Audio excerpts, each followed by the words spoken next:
তৃণমূলের অফিসের টানাটানি দখলদারি এসব নিয়ে বেজায় ক্ষুব্ধ অভিমানী মমতা বন্দ্যোপাধ্যায় ঘরে বসে ফেসবুক লাইভ করলেন আর একটার পর একটা পাতা কাগজ দেখাতে দেখাতে মমতা বন্দ্যোপাধ্যায় বললেন ওসব পার্টি অফিস তো তাদেরই।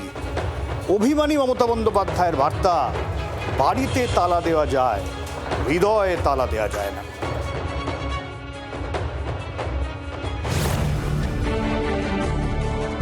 তপসিয়ার পুরনো পার্টি অফিসের সংস্কার চলছে, সে কারণে মেট্রোপলিটনে নতুন পার্টি অফিস নিয়েছিল সেই সময়কার অভিন্ন তৃণমূল। তারপর ক্ষমতা গিয়েছে, ভিন্ন ভিন্ন তৃণমূল তৈরি হয়েছে, বিভিন্নতা এসেছে দলের অফিসেও। সেই বিভিন্ন তৃণমূলের ভিন্ন ভাবনায় মেট্রোপলিটনের এই পার্টি অফিসের তালা। ঘরে বসে ফেসবুক লাইভ করে অভিমান ক্ষোভ উগরে দিলেন মমতা বন্দ্যোপাধ্যায়। পার্টি অফিস নিয়ে ক্ষোভ, ঋতব্রতদের নিয়ে ক্ষোভ, ক্ষোভ চন্দ্রিমা ভট্টাচার্যকে নিয়েও। ওটা ভাড়ায় ছিলাম আমরা।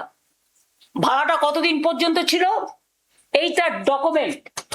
এটা হচ্ছে 2027 সালের অক্টোবর পর্যন্ত অফিসটা আমাদের নেওয়া ছিল। কেউ গিয়ে বলছেন আমার নামে আমি সই করেছি। ব্যক্তিগতভাবে উনি সই করেননি, সইটা করেছেন পার্টি অথরাইজ করেছে বলে। কোনো ব্যক্তি চলে যেতে পারেন কিন্তু ইনস্টিটিউশন চলে যায় না। এটা ইনস্টিটিউশনের সম্পত্তি, এটা মাথায় রাখতে হবে। আমি যেমন কারো ব্যক্তি সম্পত্তিকে দখল করতে পারি না, কারণ এটা তার ব্যক্তি সম্পত্তি নয়, এটা তার প্রতিষ্ঠানগত, তেমনি আমাদের সম্পত্তিও, মামাটি মানুষের সম্পত্তিও কেউ জোর করে দখল করতে পারে না। একই সঙ্গে ভাড়া না দেওয়া নিয়ে বাড়ির মালিকের যে অভিযোগ, সে অভিযোগও খণ্ডন করেছেন মমতা বন্দ্যোপাধ্যায়। ফেসবুক লাইভে তার বার্তা, বাড়ি তালা দেওয়া যায়, হৃদয়কে তালা দেওয়া যায় না। আর যারা বলে বেড়াচ্ছেন টাকা পাননি, তারা দেখুন তো এই চেকগুলো প্রতি মাসে মাসে কারা দিয়েছে। আমরা যদি না দিয়ে থাকি তাহলে আমাদের কাছে এত ডকুমেন্ট কোত্থেকে এলো? দেখুন দেখুন দেখুন, মেনটেনেন্স করি আমরা, প্রতি মাসে 1 লাখ টাকা করে ভাড়া দিয়ে আমরা চেকে, ইলেকট্রিসিটি বিল দিয়ে আমরা, কর্পোরেশনের যা যা লাগে দিই আমরা।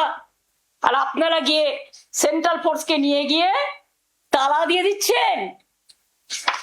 একটা বাড়ি তালা দিতে পারবেন, কিন্তু মনে রাখবেন হৃদয়কে কখনো তালা দেওয়া যায় না, মানুষের হৃদয়কে। গোটা বিষয়টাতে দৃশ্যতই অভিমানী মমতা বন্দ্যোপাধ্যায়। তাই ফেসবুক লাইভে কথা বলতে বলতেই একের পর এক কাগজ দেখাতে থাকেন, ক্ষোভ জানাতে থাকেন, ঝরে পড়ে অভিমান। আর কত ডকুমেন্ট দেখতে চান? আপনি আপনাদের পরপর একটার পর একটা সব দেখিয়ে যাব, সেটা ব্যাপার নয়। আপনারা কি বললেন? ভাড়া পান না।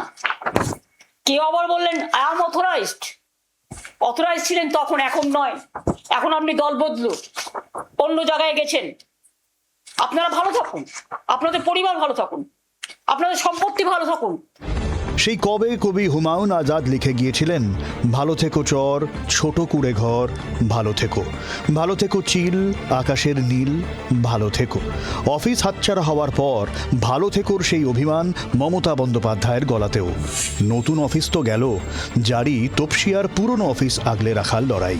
তবে সেই লড়াইও কতটা জোরদার হবে সে সংশয় রেখে গেলেন মমতা বন্দ্যোপাধ্যায় নিজেই। আমি যা কমিটি ছিল 2 জনকে অ্যাড করছি নতুন করে, যাতে তারা রেগুলার কাজটা করতে পারে। একটা মদন মিত্র আর একটা কুণাল ঘোষ। এবং আমার অফিসটাই মনে রাখবেন, তৃণমূল কংগ্রেস জন্মের আগে থেকে এই 30B হলিস্টারের ডিস্ট্রিক্টটাই তৃণমূলের অরিজিনাল অফিস হিসেবে কাজ করত, আজও করে, ভবিষ্যতেও করবে।